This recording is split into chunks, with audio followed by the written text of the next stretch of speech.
बिस्मिल्लाहिर्रहमानिर्रहीम। अस्सलाम वालेकुम dear students. Stay home, stay safe. घर पे रहिए ताकि अपने आप का भी आप ख्याल रखें और दूसरों का भी ख्याल रखें। जैसा कि आप जानते हैं कि वापडा ने ऑनलाइन क्लासेस का स्टार्ट किया है, तो इस वजह से अब हमें भी लेक्चर आप लोगों को देने हैं। मेरी कोशिश भरपूर होगी कि बेहतर से बेहतर आप लोगों को लेक्चर प्रोवाइड किए जाएं ताकि आपके लिए बहुत आसानी हो। आज हमारा पहला लेक्चर जो है हम स्टार्ट करते हैं। आप जो फर्स्ट ईयर हैं, अब आप प्रमोट हो गए हैं सेकंड ईयर में, इसलिए मैं आप लोगों को मुबारकबाद देता हूं। लेकिन जहन में रखिएगा कि ये सेकंड ईयर जो मार्क्स हैं यही आपके जो हैं वो फर्स्ट ईयर मार्क्स का बेस बनेंगे। जितने अच्छे आपके सेकंड ईयर के मार्क्स होंगे उतने ही आपके अच्छे फिर जाके फर्स्ट ईयर के मार्क्स होंगे। अगर आप लोगों ने फ़र्स्ट ईयर को सही नहीं पढ़ा था या कोई भी वजूहत हो सकती हैं, तो बराए मेहरबानी अब सेकंड ईयर को आप लोगों ने बहुत सीरियस होकर पढ़ना है। जितने अच्छे मार्क्स उतने ज़्यादा आपके फ़र्स्ट ईयर मार्क्स और उतने ज़्यादा आपका अच्छा परसेंटेज आएगा। हमने याद होगा कि हमने फ़र्स्ट ईयर की केमिस्ट्री को बड़ा डिटेल से पढ़ा था, बहुत ज़्यादा मेहनत की थी, आप लोगों ने भी की थी, बिल्कुल इसमें कोई शक नहीं है। मेरी कम ही मेहनत थी लेकिन आप लोग बहुत ज़्यादा मेहनत करने वाले थे। फ़र्स्ट ईयर केमिस्ट्री को आप लोगों को याद होगा कि आप लोगों ने उसको काफ़ी कुछ उसके बारे में पढ़ा था। ज़्यादातर जो फर्स्ट ईयर जो केमिस्ट्री थी that relate to the physical chemistry, वो ज़्यादातर किस से साथ ताल्लुक़ रखती थी? फ़िज़िकल केमिस्ट्री के साथ उसका ज़्यादातर ताल्लुक़ था। हाँ, उसमें एटॉमिक स्ट्रक्चर था क्योंकि गैसेस, लिक्विड्स, सॉलिड्स ये सारे तकरीबन आते हैं फिज़िकल केमिस्ट्री में आते हैं। उसमें कुछ पोर्शन जो था एटॉमिक स्ट्रक्चर भी था और आपने इलेक्ट्रोकेमिस्ट्री को भी आखिरी चैप्टर जो था आप लोगों ने डिस्कस किया था। यू नो वेल के आपका जो फर्स्ट ईयर का जो चैप्टर स्टार्ट हो रहा था वो 1 से लेकर 12 तक स्टार्ट हो रहा था। उसके बाद अब आगे हमने सेकंड ईयर को पढ़ना है। सेकंड ईयर केमिस्ट्री आप लोगों को याद होगा, सेकंड ईयर केमिस्ट्री में आप लोग बुक जो है वो किसकी लोगे? नेशनल बुक फाउंडेशन वालों की आप लोगों ने, मैं आपको दिखा भी देता हूँ। ये आप लोगों ने बुक को ख़रीदना है, इस तरह की आप लोगों ने बुक लेनी है। National book foundation as federal text board Islamabad के तौर पे ये आपकी जो है वो किताब आइंदा के लिए चलेगी। हम आगे स्टार्ट करते हैं फर्स्ट ईयर सेकंड ईयर। अब थोड़ा बताता चलूँ, इसकी मतलब इंट्रोडक्शन देता चलूँ कि इंट्रोडक्शन में हमने क्या क्या किस तरह पढ़ना है, कैसे हमने पढ़ना है। कोशिश भरपूर होगी क्योंकि इसमें ऑनलाइन क्लासेस हैं, थोड़ी डिफ़िकल्टी होती है इस वजह से, लेकिन कोशिश भरपूर होगी कि आपको बेहतर से बेहतर लेक्चर प्रोवाइड किए जाएँ। अब हमने, क्योंकि आपको पता है कि 1 से लेकर 12 तक आप लोगों ने सेकंड ईयर में पढ़ा था, अब आप लोग आगे जो होगा वो 13 से लेकर चैप्टर नंबर आपके आते हैं 24 तक। 13 से लेकर 24 तक जो होंगे वो वही सेम उसी तरह 12 चैप्टर हैं आपके, वो आपके लिए होंगे किसमें? सेकंड ईयर में हैं, सेकंड ईयर की केमिस्ट्री में हैं। इसमें जो है मुख्तलिफ पोर्शंस में, यूनोवेल की केमिस्ट्री की बहुत सारी ब्रांचें होती हैं, inorganic, organic, analytical, environmental, bio chemistry, industrial chemistry, physical chemistry. तो आप लोगों ने ज़्यादातर जो है फिजिकल केमिस्ट्री के बारे में आप लोग फर्स्ट ईयर में काफ़ी कुछ पढ़ चुके हो। अब हम आगे इसकी और मज़ीद जो हैं इसकी जो शाखें हैं केमिस्ट्री की, मज़ीद जो ब्रांचेज़ हैं उनको मज़ीद हम डिस्कस करेंगे, ओपनली इसको हम डिस्कस करेंगे। तो इसको जो चैप्टर की या इस बुक में इसकी जो डिवीज़न है वो 13 से लेकर 14 तक जो चैप्टर हैं वो आपके आते हैं इन ऑर्गेनिक केमिस्ट्री में।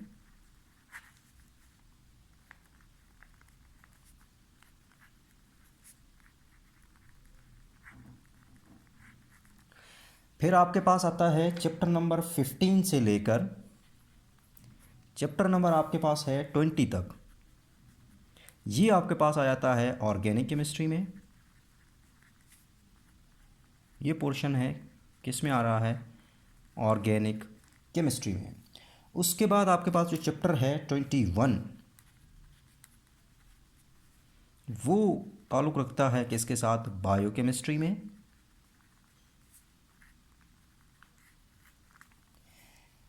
नेक्स्ट आपका पास चैप्टर नंबर 22 आता है, वो आता है इंडस्ट्रियल केमिस्ट्री में।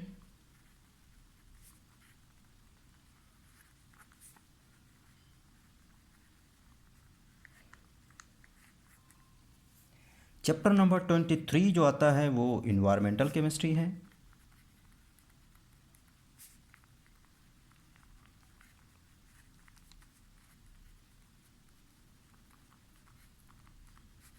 चैप्टर नंबर 24 आता है एनालिटिकल केमिस्ट्री।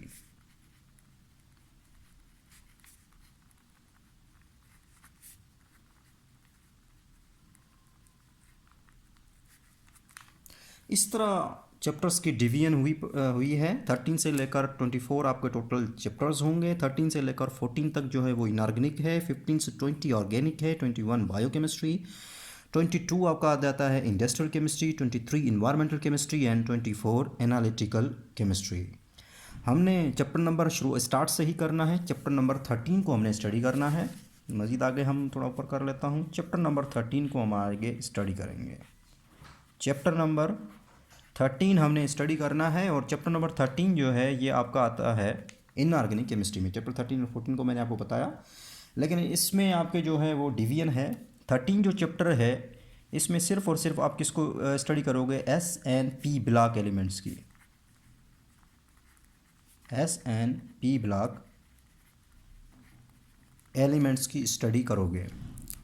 उसके बाद आपके पास जाता है चैप्टर नंबर 14 जो होता है, इसमें आप स्टडी करोगे DNF ब्लॉक एलिमेंट्स।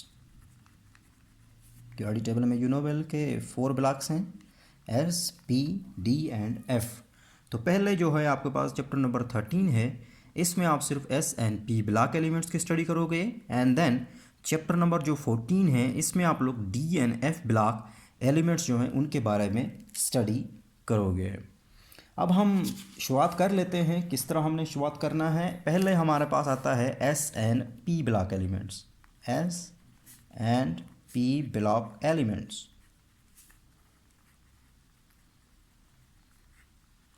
हमने SNP ब्लॉक एलिमेंट्स को स्टडी करना है, मींस कि हम इसके पीरियड्स को भी स्टडी करेंगे और इनके ग्रुप्स को भी स्टडी करेंगे। यहाँ पे आपकी जो बुक है इसमें सिर्फ एक ही पीरियड दिया गया है, शुरुआत पीरियड से ली गई है। उसके बाद आगे मुख्तलिफ मतलब चंद जो हैं सिलेक्टिव जो हैं ग्रुप्स को भी सिलेक्ट किया गया है।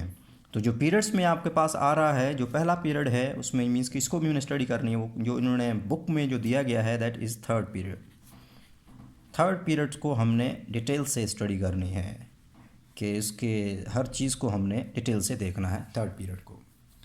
थर्ड पीरियड में जो एलिमेंट्स होते हैं वो आपको पता होगा कि उसमें कौन कौन से एलिमेंट्स होते हैं। सोडियम, अगर मैं लेफ़्ट टू राइट होता है सोडियम, सोडियम के बाद कौन सा आता है, मैग्नीशियम, मैग्नीशियम के बाद एल्यूमिनियम, एल्यूमिनियम के बाद आपके पास आता है सिलिकॉन, सिलिकॉन के बाद आता है फास्फोरस, फास्फोरस के बाद आता है सल्फ़र, सल्फ़र के बाद क्लोरीन, क्लोरीन के बाद क्या आता है, आर्गन आता है। क्योंकि थर्ड है यूनोवेल के आपको पता है कि NS1, N जो है दैट रिप्रेजेंट द पीरियड्स। ये N जो है ये किसको रिप्रेजेंट करता है, पीरियड्स को रिप्रेजेंट करता है। S जो है ये आपको बताता है ये ब्लॉक है।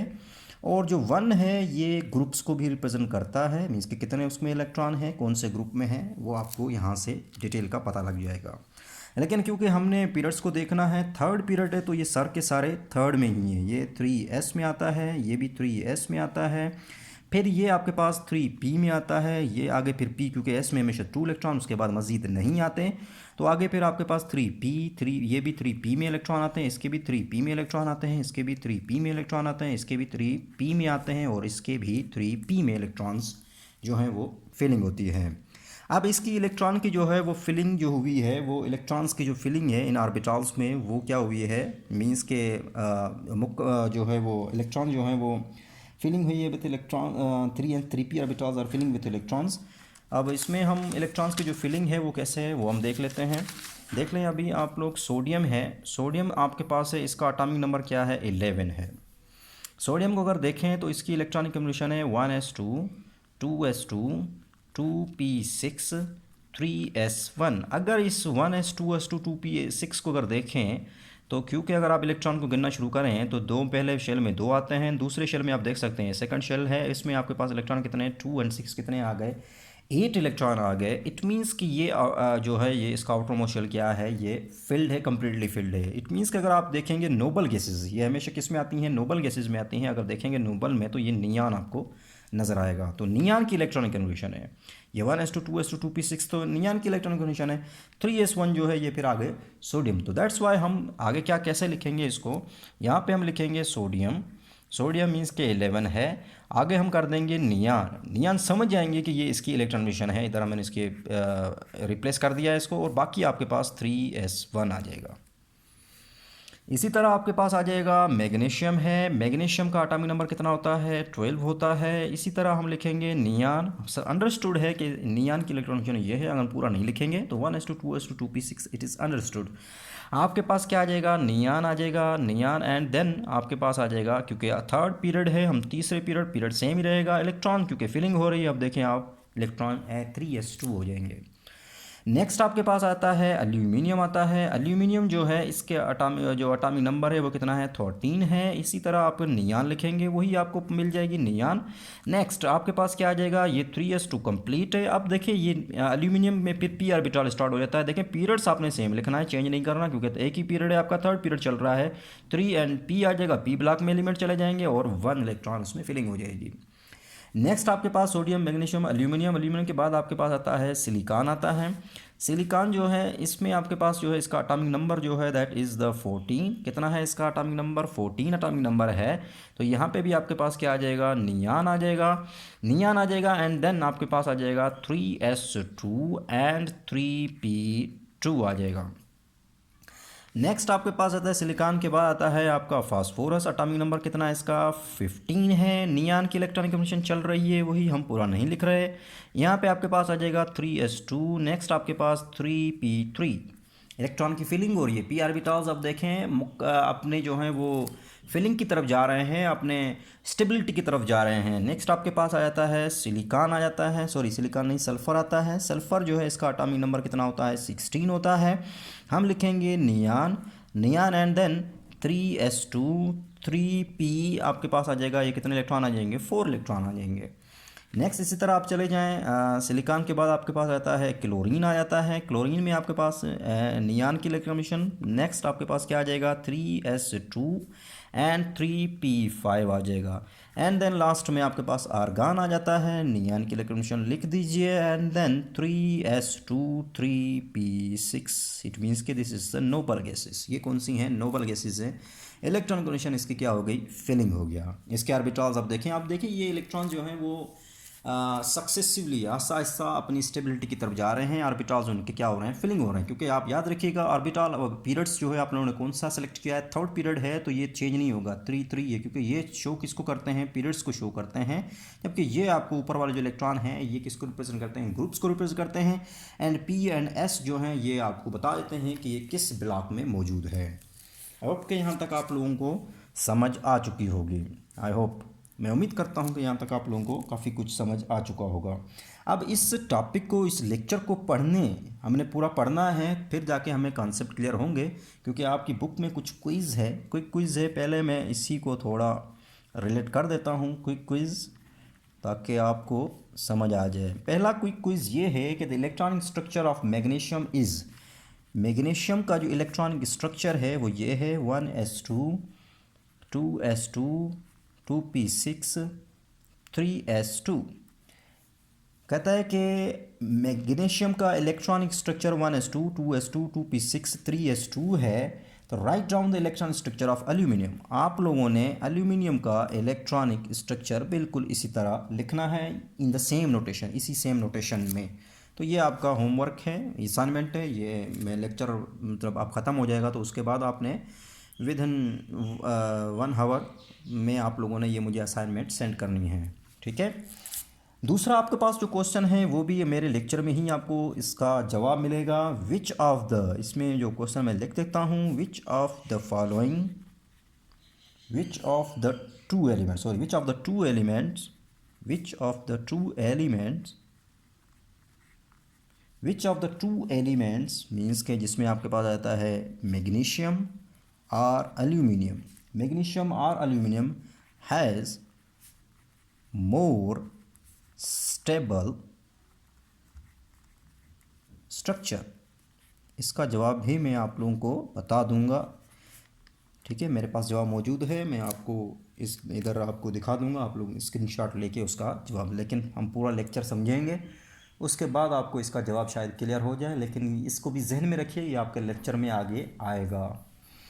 तो अब हमने जो पीरियड्स में फ़र्स्ट ऑफ ऑल हमने ट्रेंड्स देखने हैं। उसमें आपका पहला जो ट्रेंड्स आ रहा है that is the trends in atomic radius.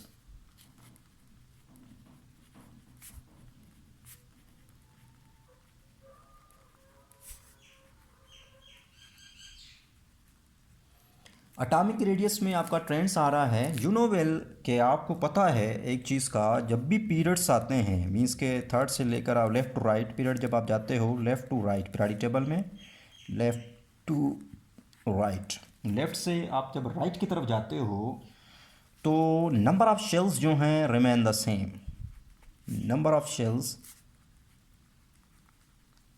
Remain constant.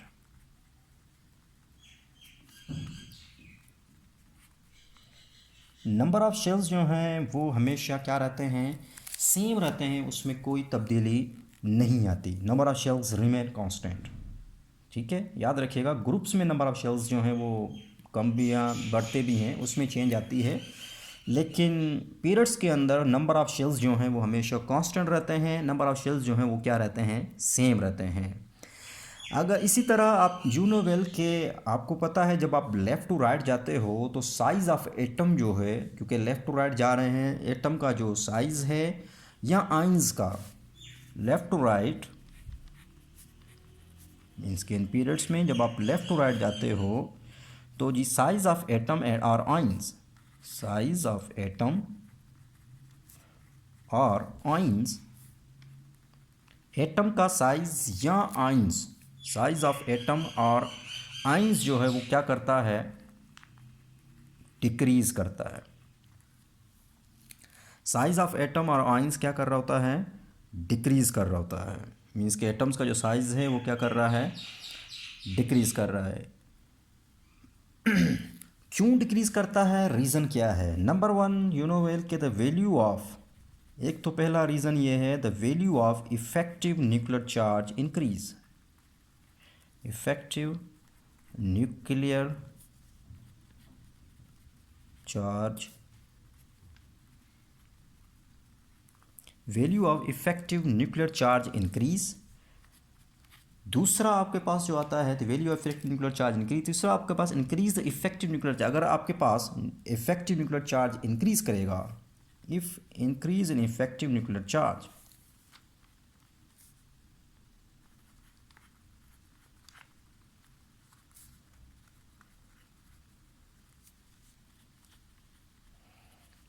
Nuclear charge में increase in effective nuclear charge में अगर आपके पास इंक्रीज आ रहा है, दैट मीन्स इसका मतलब ये है कि वो क्या करेगा, इलेक्ट्रॉन्स को, जो इलेक्ट्रॉनिक क्लाउड हैं वो न्यूक्लियस जो है जिसके बिना पे वो न्यूक्लियस के करीब आएगा, that pulls the electronic cloud,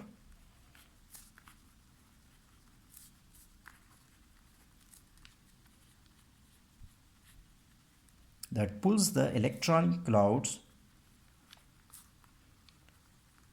nearer to the nucleus, nucleus के नज़दीक आता जाएगा। हम चाहते हैं कि लेफ़्ट टू राइट आप जा रहे हो तो इफ़ेक्टिव जो वैल्यू है, क्योंकि आपको पता है कि एटॉमिक नंबर हमेशा लेफ़्ट टू राइट पीरियड्स में बढ़ता है, कंसेक्टिवली बढ़ता है, 1 2 3, इसमें कोई फ्रैक्शन नहीं है। एटॉमिक नंबर में फ्रैक्शन नहीं है, एटॉमिक मास में जो है वो फ्रैक्शन है। अगर एटॉमिक नंबर आपको पता है, एटॉमिक नंबर कहाँ पे होता है, atomic number that is present in the nucleus, क्योंकि number of proton is called atomic number, and proton कहाँ पे होते हैं, न्यूक्लियस में होते हैं। जैसे जैसे नंबर ऑफ प्रोटॉन्स बढ़ते हैं, इफेक्टिव न्यूक्लियर चार्ज की जो वैल्यू है वो भी इंक्रीज करती है। जब इफेक्टिव न्यूक्लियर चार्ज की जब वैल्यू इंक्रीज करती है तो वो क्या करेगा, न्यूक्लियस मीन्स कि चार्ज बढ़ रहा है तो वो न्यूक्लियस जो होगा वो इलेक्ट्रॉन्स को क्या करेगा, अपनी जो इलेक्ट्रॉन का जो क्लाउड होगा वो अपनी तरफ खींचेगा। मीन्स के वो किसके करीब आ जाएगा, न्यूक्लियस के करीब आ जाएगा। जब वो न्यूक्लियस के करीब आ जाएगा तो एटम का साइज और एटम या आइंस का जो साइज है वो क्या करता जाएगा, डिक्रीज करता जाएगा। ओके, यहाँ पे आपको समझ आ गई होगी। अब हम कह सकते हैं कि इन पीरियड में S and P block elements their atomic and ionic radii decrease with the increase of atomic number. Means के पीरियड्स में एस एंड पी ब्लॉक जो एलिमेंट्स हैं, इन periods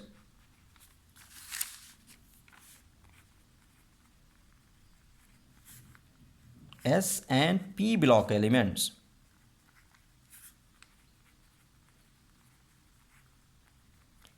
S and P block जो एलिमेंट्स हैं their atomic and ionic radii, इनकी जो atomic and ionic radii हैं, एटॉमिक रेडियाई हो चाहे या चाहे क्या हो आयनिक रेडियाई हो,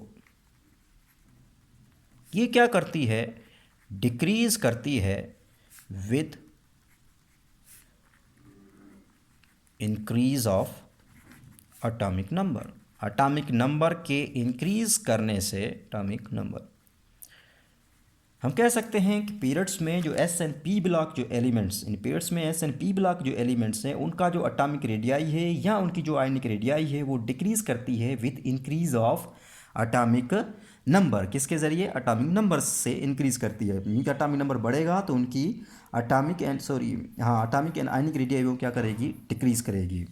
अब हम देखेंगे, कंपेयर करेंगे कि जो साइज़ है एटम का, जो साइज़ है या एलिमेंट्स का जो मेटल्स हैं उनका जो साइज़ है वो किस ग्रुप में ज़्यादा है और कौन से ग्रुप में जो है वो कम है। तो क्योंकि आपको पता है लेफ़्ट टू राइट अब जाते हैं, मीन्स के पीरियड्स में जाते हैं तो साइज़ डिक्रीज़ करता है, तो जो लेफ्ट मोस्ट होगा ग्रुप वो उसका जो साइज़ होगा वो लार्जर साइज़ होगा, ग्रेटेस्ट साइज़ में होगा, लार्जेस्ट साइज़ में होगा। इट मीन्स के अल्कली जो है, अल्कली मेटल्स, इसमें आपके पास जाता है alkali metals. Alkali metals they have largest size. Size में क्या है? अल्कली मेटल्स लार्जेस्ट साइज़ है। इसी तरह आप चलते जाएं और हेलोजन में चले जाएं, हेलोजन ग्रुप, नोबल गैसेस को छोड़ दें, हेलोजन जो ग्रुप है इसका जो साइज़ है वो क्या है? स्मॉलेस्ट साइज़ है। सो अल्कली मेटल्स का जो साइज़ है that is the largest size, जबकि हेलोजन जो ग्रुप है उसका जो साइज़ है वो क्या है? स्मॉलेस्ट साइज़ है। ये था आपके आज का मीन्स के ट्रेंड्स इन, किस में ट्रेंड्स था? ये एटॉमिक रेडियाई में इसका ट्रेंड्स। होप कि आप लोगों को यहाँ तक समझ आ गई होगी। नेक्स्ट हम चलते हैं trends in first ionization energy. Trends in ionization energy हम देख लेते हैं। पहले हम first ionization energy, second ionization energy, third ionization energy के बारे में भी स्टडी करेंगे, इसको भी मैं समझा दूंगा। अब लास्ट ये हमारा टॉपिक है ट्रेंड्स इन, सिर्फ ये आयनाइजेशन एनर्जी को हम समझ लेते हैं। So trends in first ionization energy, trends in first, क्योंकि आयनाइजेशन एनर्जी तो पहला इलेक्ट्रॉन निकालें तो फर्स्ट आयनाइजेशन एनर्जी होगी।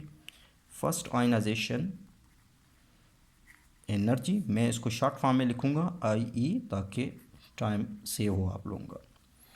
Trends in first ionization energy क्या होती है? ऑलरेडी आप लोग फर्स्ट ईयर में पढ़ चुके हैं। The minimum amount of energy required, कम से कम एनर्जी चाहिए किसी भी लूजली बाउंड इलेक्ट्रॉन, जो आउटर मोस्ट शेल में जो लूजली बाउंड इलेक्ट्रॉन है उसको निकालने के लिए कम से कम एनर्जी चाहिए, उसको हम क्या कहते हैं? आयनाइजेशन एनर्जी कहते हैं।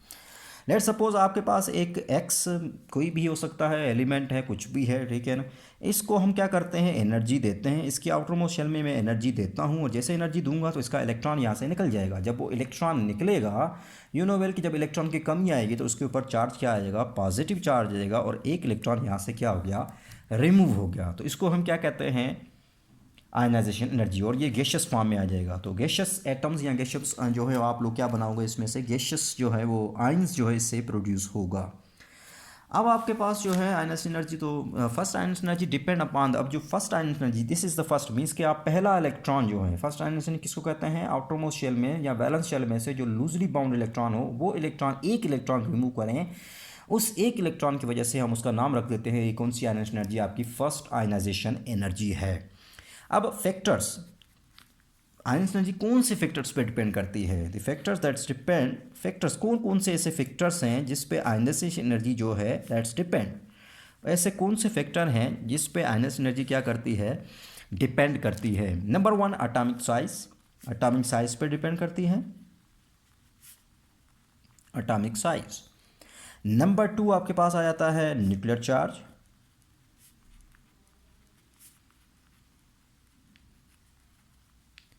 नंबर 3 आपके पास आता है शील्डिंग और screening effect.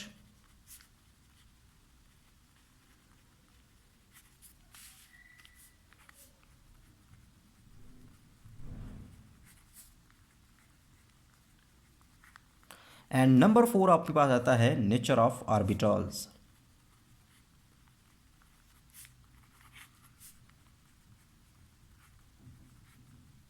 Nature of orbitals, हाँ, हम जब आप देखेंगे पीरियड्स को, अगर आप कंसिडर, क्योंकि हम पीरियड्स के बारे में स्टडी कर रहे हैं, तो इन पीरियड्स, क्योंकि साइज, अगर यू नो वेल कि एक एटम है, लेट सपोज आपके पास एक इतना सा एटम है, इतना बड़ा एटम है, इसके इलेक्ट्रॉन हैं इसके इर्द गिर्द, और दूसरा इसका थोड़ा साइज सिमिलर है। आप क्या करना चाह रहे हो, इसका भी न्यूक्लियस है, इसके सामने भी न्यूक्लियस आपको नज़र आ रहा है, प्रोटॉन है, यहाँ पे भी प्रोटॉन है। लेट्स सपोज आप क्या करना चाह रहे हो कि इसमें से आप इलेक्ट्रॉन्स को रिमूव करना चाह रहे हो। ठीक है, आप क्या करना चाह रहे हो, इलेक्ट्रॉन को रिमूव करना चाह रहे हो। तो कौन से मीन्स कि आपके पास एक ए है, दूसरा बी है, किस एटम में से आप आसानी से इलेक्ट्रॉन को रिमूव कर सकते हो। जाहिर है आप इस एटम में से जो ए एटम है इसमें से आप आसानी से इलेक्ट्रॉन रिमूव कर सकते हो एज़ कम्पेयर टू किसके मुकाबले में, बी एटम्स के मुकाबले में। क्यों आसानी से आप कर सकते हो, क्योंकि आपके पास जो है इसका जो शेल है, इसका जो शेल है, ए वाले का जो शेल है एटम का, वो न्यूक्लियस से क्या है, दूर है। और इसका जो शेल है वो न्यूक्लियस के क्या है, नज़दीक है। यहाँ पे जो न्यूक्लियस का पुल है, लेट्स सपोज इस इलेक्ट्रॉन पे वो क्या होगा, कम होगा। यहाँ पे इस इलेक्ट्रॉन पे न्यूक्लियस का जो पुल होगा वो क्या होगा, ज़्यादा होगा। दैट्स वाई आप आसानी से इस इलेक्ट्रॉन को आप थोड़ी सी एनर्जी दोगे, इस इलेक्ट्रॉन को आप क्या करोगे, थोड़ी सी एनर्जी दोगे और ये इलेक्ट्रॉन क्या हो जाएगा, यहाँ से निकल जाएगा, नॉकआउट हो जाएगा। लेकिन इसको इलेक्ट्रॉन को नॉकआउट करने के लिए, क्योंकि ये न्यूक्लियस के बिल्कुल करीब है, न्यूक्लियस का जो चार्ज है सॉरी, न्यूक्लियस का जो चार्ज है वो, उसको जो पुल है इस इलेक्ट्रॉन पे वो क्या है, स्ट्रांगर है, वो इसको स्ट्रांगली उसको हेल्ड किए हुआ है, उसको पकड़े रखा है। इसको निकालने के लिए आपको ज़्यादा एनर्जी चाहिए। इस इलेक्ट्रॉन को नॉकआउट करने के लिए आपको एनर्जी क्या चाहिए, ज़्यादा चाहिए। हम चूँकि पढ़ चुके हैं पहले, मैं ट्रेंड्स इन एटॉमिक रेडियाई में आप लोगों को पढ़ा चुका हूँ। पीरियड्स के अंदर जो है एटॉमिक रेडियाई का जो ट्रेंड है, पीरियड्स के अंदर जो एटॉमिक रेडियाई का हमने पढ़ा था, या आयनिक रेडियाई का जो ट्रेंड है लेफ़्ट टू राइट, वो क्या करता है, डिक्रीज़ करता है। पहले मैं पढ़ा चुका हूँ, क्योंकि आपका नंबर ऑफ प्रोटॉन बढ़ते हैं, इफेक्टिव न्यूक्लियर चार्ज की जो वैल्यू है वो इंक्रीज़ करती है लेफ़्ट टू राइट, जिसकी बिना पे आपका जो है वो साइज़ जो होता है वो एटम का क्या कर रहा है, डिक्रीज़ कर रहा है। इसका मतलब ये हुआ कि ये साइज़ में बड़ा है, ये साइज़ में क्या है, छोटा है। इट मीन्स कि इसकी एनर्जी कम है, इसकी क्या चाहिए, ज़्यादा चाहिए। तो इट मीन्स कि left to right ionization energy क्या करती है, इंक्रीज़ करती है। तो पीरियड्स में अगर देखेंगे तो लेफ़्ट टू राइट जाएंगे आप, लेफ़्ट से जब आप थर्ड पीरियड की हम बात कर रहे हैं, लेफ़्ट टू राइट की तरफ जाएंगे तो आयनाइजेशन एनर्जी क्या करती है, इंक्रीज़ करती है। रीज़न वही आपको बता चुका हूँ कि due to the decrease in atomic size, atomic size में क्या आ रही है, उसमें डिक्रीज़ आ रही है। ठीक है, due to the increase in nuclear charge, उसके न्यूक्लियर चार्ज में जो है वो कंजक्टिवली जो है वो सक्सेसिवली क्या कर रहा है, वो इंक्रीज़ आ रहा है। इस बिना पे वो क्या करता है, पीरियड्स में आयनस एनर्जी क्या करती है आपकी, सॉरी, पीरियड्स में आयनस एनर्जी में क्या बताया मैंने, इंक्रीज़ करती है। ये डिक्रीज़ क्या कर रहा है, उसका एटॉमिक साइज़ डिक्रीज़ करता है, ये मैंने लिखा था, एटॉमिक साइज़। सो पीरियड्स में आयनस एनर्जी इंक्रीज़ करती है due to the successive increase in the nuclear charge, किसके बिना पे, उसके न्यूक्लियर चार्ज में इंक्रीज़ आता है, and decrease in atomic size, atomic size में डिक्रीज़ आता है। लेकिन मैंने आप लोगों को यहाँ पे कुछ एनामोलस बिहेवियर है, हम इसमें जो ट्रेंड्स पढ़ते हैं हम इसका नाम लगाते हैं, ये जो हमने सारे ट्रेंड्स पढ़ते हैं, आगे जो ट्रेंड्स पढ़ेंगे हम कहते हैं जनरल ट्रेंड्स है। जनरल का मतलब ये है कि ये ट्रेंड जो है वो कहीं पे गड़बड़ करता है, ठीक नहीं है, कहीं पे इसमें कोई प्रॉब्लम है। जिस तरह ये डिक्रीज़ इंक्रीज़ होनी चाहिए, लेफ़्ट टू राइट हम कहते हैं कि ये इंक्रीज़ होनी चाहिए, नहीं, ये इंक्रीज़ इस तरह नहीं होती। कहीं कहीं पे ये क्या कर जाती है, किसी दरमियान में कुछ एलिमेंट्स हैं दो आपस में अगर देखेंगे तो उसकी वो क्या करती है, या तो डिक्रीज़ कर जाती है या इंक्रीज़ कर जाती है। अभी हम इसकी एक मैं आपको यहाँ पे पढ़ा देता हूँ। होप कि आप लोगों ने लेक्चर को नोट कर लिया होगा। ये आप स्क्रीनशॉट ले सकते हैं इसका लेक्चर का, शायद आपको साफ नज़र आ रहा हो जी, ले लें। उसके बाद हम आगे इसको पढ़ते हैं कि मैं आपको ये बता रहा हूँ, लेट सपोज हमारे पास एक है आयनाइजेशन ऑफ मैग्नीशियम। मैग्नीशियम की आयनाइजेशन एनर्जी जो है, ionization energy of magnesium, magnesium की जो आयनाइजेशन एनर्जी है इज़ हायर देन किससे हायर है, एल्यूमिनियम। इसी तरह दूसरा जो है एनामोलस बिहेवियर, कहाँ पे ट्रेंड्स में जो है वो जो आ रही है, प्रॉब्लम आ रही है, वो ionization energy of phosphorus is higher than sulphur. देख सकते हैं आप, आपने देखा कि आयनस एनर्जी जो है मैग्नीशियम की वो हायर है than aluminium. Ionisation energy of phosphorus is higher than sulphur. अगर मैं यहाँ पे पीरियड्स को दोबारा लिखूँ तो आपके पता है कि सोडियम लेफ्ट राइट जा रहे हैं, magnesium, aluminium, silicon, phosphorus, sulphur, chlorine and argon. होना ये चाहिए था कि क्योंकि हम बता चुका हूँ लेफ़्ट टू राइट जो है आयनाइजेशन एनर्जी क्या करती है, इंक्रीज़ करती है ना। क्यों इंक्रीज़ करती है? बिकॉज न्यूक्लियर चार्ज क्या कर रहा है, उसका इंक्रीज़ कर रहा है, और दूसरा साइज उसका क्या कर रहा है, डिक्रीज़ कर रहा है। अब आपको पता होना चाहिए, लेकिन क्वेश्चन ऊपर आप पढ़ें कि ionization energy of magnesium, magnesium की हायर है than aluminium. Left to right जा रहे हैं, एल्यूमिनियम की ज़्यादा होनी चाहिए थी ना, इंक्रीज़ कर रही है एल्यूमिनियम, ज़्यादा होना चाहिए था, मैग्नीशियम की आयनाइजेशन एनर्जी कम होनी चाहिए थी। एक्चुअली ये होना चाहिए था ना कि एल्यूमिनियम की आयनाइजेशन एनर्जी जो थी that is greater than magnesium, ऐसे होना चाहिए था ना एक्चुअली, पर ऐसे नहीं है। लेकिन ऐसे नहीं है, उल्टा है यहाँ पे कि मैग्नीशियम की आयनाइजेशन एनर्जी जो है that is greater than aluminium, magnesium की हायर है देन एल्यूमिनियम। होना ये चाहिए था, क्योंकि हम कह रहे हैं कि भाई जनरल ट्रेंड्स को हमने अब इसलिए ना बात करते हैं जनरल ट्रेंड्स की। अगर ये ठीक होता तो हम इसको जनरल ट्रेंड्स की बात ना करते। यहाँ पे कोई एनामलस बिहेवियर आ रहा है, कोई स्पेशल केस आ रहा है। अब इसकी रीज़न को मैं आप लोगों को डिटेल से पढ़ाऊँगा और इसका मैं जवाब भी आप लोगों को बता दूँगा, ठीक है। वो इसमें घबराने की ज़रूरत नहीं है। अब आप देख सकते हैं, अगर मैं इलेक्ट्रॉनिक कन्वर्जन करूँ, मैग्नीशियम की भी इलेक्ट्रॉनिक कन्वर्जन करूँ या एल्यूमिनियम की भी इलेक्ट्रॉनिक कन्वर्जन करूँ। नाउ सपोज मैं यहाँ पे मैग्नीशियम की इलेक्ट्रॉनिक कन्वर्जन करता हूँ। मैग्नीशियम की इलेक्ट्रॉनिक कन्वर्जन है आपके पास 1s2 2s2, क्योंकि एटॉमिक नंबर इसका क्या है 12 है, 1s2 2s2 2p6 3s2। इसी तरह मैं अगर यहाँ पे एल्यूमिनियम की इलेक्ट्रॉनिक कन्वर्जन करूँ, अब देखिए इसी में जवाब छुपा हुआ है, 1s2 2s2 2p6 3s2 3p1 13, ठीक है। अब आप देख सकते हैं इसी में आपको सारा जवाब मिल जाएगा। इसके आउटर मोस्ट शेल के इलेक्ट्रॉन को देखें, इसमें आउटर मोस्ट शेल में इलेक्ट्रॉन आपके क्या कितने हैं 2 हैं। इसके आउटर मोस्ट शेल में इलेक्ट्रॉन कितने हैं 1 है, ठीक है। मुझे बताएं कि जिसके आउटर मोस्ट शेल में इलेक्ट्रॉन 2 हैं और एक के आउटर मोस्ट शेल में इलेक्ट्रॉन 1 है, कौन सा इलेक्ट्रॉन जो है उसको हम आसानी से रिमूव कर सकते हैं? थोड़ा सोचें इसमें, बिकॉज ये आपके पास कंप्लीटली फिल्ड ऑर्बिटल है। जब भी कंप्लीटली फिल्ड ऑर्बिटल्स होंगे समझ जाएं कि वो क्या है, मोर स्टेबल है, वो ज़्यादा स्टेबल है। जो कंप्लीटली फिल्ड ऑर्बिटल्स होंगे वो ज़्यादा स्टेबल होंगे as compared to partially filled atomic orbitals. यहाँ पे आपके पास ये कंप्लीटली फिल्ड ऑर्बिटल्स है, ज़्यादा स्टेबल होने की वजह से इसको ज़्यादा एनर्जी चाहिए। आपको पता है जो ज़्यादा चीज़ स्टेबल हो गई उसको एनर्जी ज़्यादा चाहिए, उसको अनस्टेबिलिटी में लेकर आने के लिए। अब इसको क्या चाहिए, 2 इलेक्ट्रॉन्स हैं, इसमें 1 इलेक्ट्रॉन है, ये पार्शियली फिल्ड है, ये आपके पास क्या है कंप्लीटली फिल्ड है।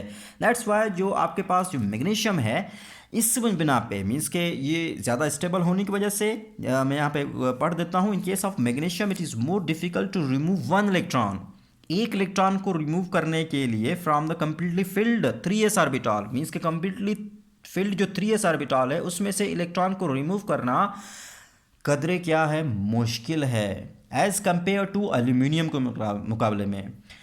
मीन्स के there is a partially filled 3p orbital. Aluminium के केस में आपको बता चुका हूँ कि उस केस में क्या है, आपके पास पार्शियली जो है वो 3p जो है वो पार्शियली फिल्ड जो है वो 3p orbital, so it is easy to remove the electron, उसमें से इलेक्ट्रॉन को रिमूव करना आसान है। Therefore to remove an electron from 3s orbital of magnesium atom require more energy. यही वजह है कि आपने क्या करना है, मैग्नीशियम का जो है उसमें से 3s इलेक्ट्रॉन को रिमूव करने के लिए आपको क्या चाहिए, ज़्यादा एनर्जी चाहिए एज़ कंपेयर टू किसके मुकाबले में, एल्यूमिनियम के मुकाबले में। यही वजह है, यही रीज़न है कि मैग्नीशियम की जो एनर्जी है वो ज़्यादा है, हायर है देन किसके मुकाबले में, एल्यूमिनियम के मुकाबले में। आई होप कि यहाँ तक आप लोगों को समझ आ गई होगी। नेक्स्ट आपके पास आता है फास्फोरस एंड सल्फर का। फास्फोरस एंड सल्फर का कंपैरिजन देख लेते हैं। फास्फोरस एंड सल्फर का कंपैरिजन अगर आप देखेंगे तो आपको आयनाइजेशन एनर्जी, अब मैंने यहाँ पर क्या लिखवाया, ionization energy of phosphorus is higher than sulphur. Phosphorus की हायर है, सल्फर की कम है, लेकिन आप राइट लेफ्ट टू राइट जाएंगे तो होना ये चाहिए था, क्योंकि ये बढ़ रही है, सल्फर की ज़्यादा होनी चाहिए थी, फास्फोरस की कम होनी चाहिए, क्योंकि लेफ्ट टू राइट क्या कर रही है, इंक्रीज कर रही है। लेकिन यहाँ पे क्वेश्चन ये पूछा जाएगा एग्जाम में, इसको जहन में रखिएगा। तो जो फास्फोरस की जो आयनाइजेशन एनर्जी है that is higher than sulphur, वो किसके मुकाबले में, फास्फोरस की हायर है, किससे, सल्फर से ज़्यादा है। अब एक चीज़ आप लोग जहन में रखिए, according to the Hund's rule, मैं पहले बता चुका हूं, हून्स रूल के मुताबिक, हून्स रूल के मुताबिक ये है कि अगर आपके पास एक मीन्स का according to half filled orbitals हों, half filled orbitals according to the Hund's rules means के हाफ फील्ड ऑर्बिटल्स हों, या आपके पास क्या हों, कंप्लीटली फिल्ड ऑर्बिटल्स हों। Half filled orbitals are completely filled orbitals, half filled orbitals are completely filled orbitals, half filled हों या कंप्लीटली फिल्ड ऑर्बिटल्स हों। According to the Hund's rule आपके पास मीन्स के हाफ फील्ड ऑर्बिटल कैसे होगा, n में 2 है तो इसको हाफ कर दो, ns1 हो जाएगा। n p में कितने आते हैं, 6 आते हैं, इसको हाफ कर दो, 3 आ जाएगा। n d में कितने आते हैं, 10 आते हैं, इसको हाफ कर दो, n d 5। ये क्या है, आपके पास हाफ फील्ड है।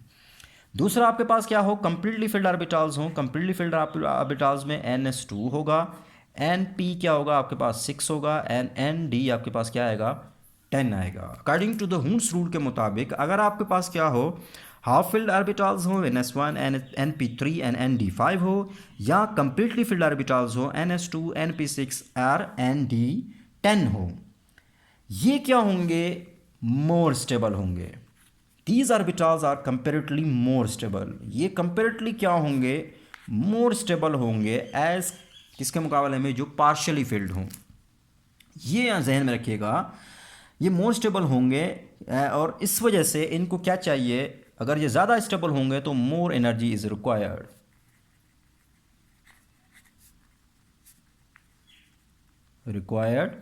to remove the outermost electron।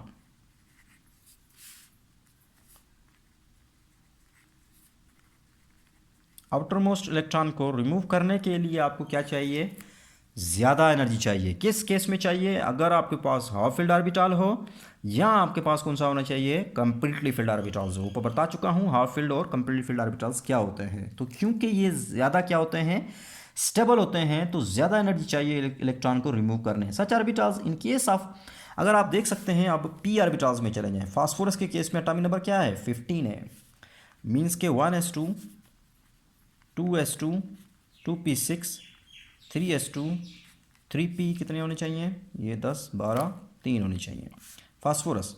और दूसरा आपके पास क्या है, sulphur, 1s2 2s2 2p6 3s2 3p4। अब आप मुझे बताएं हून्स रूल के मुताबिक कौन सा जो है वो एलिमेंट जो है उसको फॉलो कर रहा है, फास्फोरस क्या कर रहा है, उसको फॉलो कर रहा है। मीन्स कि इस केस में आपके पास 3p3 है, ये जो 3 हैं ये ऊपर बता चुका हूँ, यहाँ 6 हों, अगर 6 होंगे तब भी हम कहेंगे कि ये क्या है, स्टेबल है। अगर 3 इलेक्ट्रॉन हैं तब भी हम ये कहेंगे कि ये क्या है, स्टेबल है। दैट्स वाई, लेकिन ये वाला जो 3p4 ये स्टेबल नहीं है, इसमें 4 इलेक्ट्रॉन आते हैं, या तो हाफ हो या कंप्लीटली हो, वो स्टेबल होंगे। ये स्टेबल नहीं है, पार्शली फिल्ड हो कह सकते हैं हम, मीन्स कि ये स्टेबल नहीं है। यही वजह है कि ये ज़्यादा स्टेबल है, मोर स्टेबल, और ये क्या है, कम स्टेबल है, लेस स्टेबल। तो किसको एनर्जी ज़्यादा चाहिए, किस इलेक्ट्रॉन में, आपको बता चुका हूँ। मीन्स कि जो ज़्यादा स्टेबल होगा उसको ज़्यादा एनर्जी चाहिए उसको रिमूव करने के लिए इलेक्ट्रॉन को। होप के यहाँ पे आपको समझ आ गई होगी। ये आप लोग इसका मेरे ख्याल में जवाब भी लिख लेंगे, मैंने सही आपको डिटेल से इसके बारे में बता दिया है। तो ये था आपके पास, मीन्स के हम बच्चा काफ़ी इसको डिस्कस करते हुए पहले में जो उसका असाइनमेंट में आप लोगों को सवाल भी लिखवा चुका हूँ, इसके बारे में भी आपको जवाब यहाँ पे मिल चुका है। तो फर्स्ट आयनाइजेशन एनर्जी के बारे में आपको पता चल गया, फर्स्ट एनर्जी क्या होती है। पेजेस ख़त्म हो गए, चलें इसको नोट कर लीजिए। बस आज यहीं तक हम कर लेते हैं, नेक्स्ट इंशाल्लाह लेक्चर हमारा आगे इसी को मज़ीद हम कंटिन्यू करेंगे आयनाइजेशन एनर्जी को इंशाल्लाह। हमारा जब हमारा नेक्स्ट जो है क्लास होगी टाइम टेबल के मुताबिक हम चलेंगे, आगे पीछे हमने नहीं होगा। होप कि आप लोगों को यहाँ पे समझ आ जाएगी। कमेंट्स में आप लोग अच्छा जो सवाल करने हैं, आप लोगों ने जो भी क्वेश्चंस करने हैं, कोई किसी के बारे में आप लोगों ने कोई मतलब कॉन्सेप्ट आपको क्लियर नहीं हुआ, क्योंकि ये थोड़ा ऑनलाइन लेक्चर देना या इसको वीडियो रिकॉर्ड करना वो हम तो नहीं हो सकता, क्लास का मद्दे मुकाबल हो ही नहीं सकता। अगर आपको कहीं प्रॉब्लम आ रही है तो आप ग्रुप में मुझे जो हमारा व्हाट्सएप ग्रुप है उसमें आप मुझे कमेंट्स कर मतलब पूछ सकते हैं, लेकिन सवाल की भी आपका टाइम होना चाहिए। जब मैं लेक्चर अपलोड करूँगा तो उसके बाद 1 आवर होगा आपके पास सवाल और पूछने का, ठीक है। उसके बाद नहीं, ये ना हो कि लेक्चर चलता दे दिया और फिर आपने 5 दिन के बाद मुझे सवाल करना हो, नहीं नहीं, घंटा एक होगा, उस दौरान आप लोगों ने मुझे सवाल करने हैं। असाइनमेंट आपको मैं दे देता हूँ। असाइनमेंट आप लोगों ने क्या करना है, मुझे सारा जो है आप लोगों ने लेक्चर जो मैंने दिया है, जो मैंने क्वेश्चंस जो दिए हैं उसको भी आप लोगों ने मुझे मतलब लिख के बताने हैं, इसमें रीज़न बताने हैं। और ये जो आप लोग असाइनमेंट में जो क्या करें, असाइनमेंट में ये दीजिएगा कि मुझे इसके जो मैंने आपको पढ़ाया है इसको नोट्स के फॉर्म में मुझे जो है ना आप लोगों ने सेंड करने हैं। अल्लाह हाफिज़, इंशाल्लाह नेक्स्ट पीरियड में दोबारा मिलेंगे।